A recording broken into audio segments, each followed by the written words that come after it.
first technique I want to talk to you about is you can use for rods. You can use anywhere from like a 6-foot light to 6-foot ultralight. I personally like ultralight because they feel like mega fish when you're bringing them in. So when I'm actually looking for those pre-spawners and from winter hole areas, I'm going to start with a moving bait. So you want to cast and move along those pre-spawn areas to deep water holes.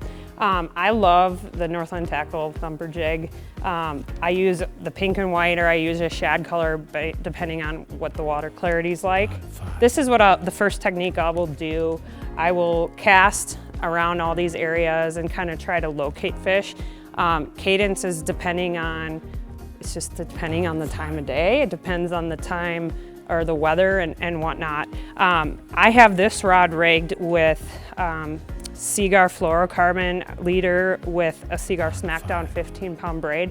I personally like starting people on braid if you're on a spin rod because it's easier to cast, especially for kids, and it lasts longer. You can keep this braid on here for a couple of years and you're actually going to save money, and because it's easier to cast. I also used a Seagar Gold Label leader. It's a 4-pound leader. It depends on where you're fishing, but my sweet spot is 4-pound tests, fluorocarbon. Why I use fluorocarbon line is because fluorocarbon will sink and it's virtually invisible underwater. So once I find my crappies, whether I'm using a little spinner like this, you can use a little spinner bait or crankbait to locate those crappies. Then I like to switch it up and use a bobber rig. This bobber is called a rocket bobber. They're really easy to put on, or a slip bobber, especially if you have kids.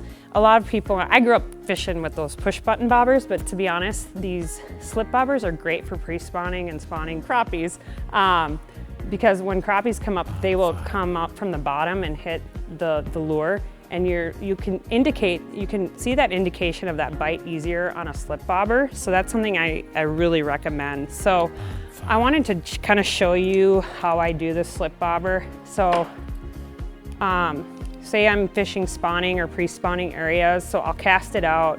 I'll reel in real slow in the pre-spawn time because they'll usually hit it on that reel in, and then every once in a while I'll stop it, I'll pop the bobber, and sometimes those crappies, as soon as I hit that pop, they'll smack that lure that you have on.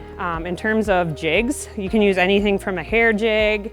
I use a 1/32 ounce to a 1/16 ounce jig. I have a variety of different jigs, but my go-to colors, I will tell you, are pink and white and chartreuse and black. And that is like, I do not go far from that. And sometimes I'll do chartreuse. I grew up fishing with live bait. We didn't have like the innovation back then like we do now.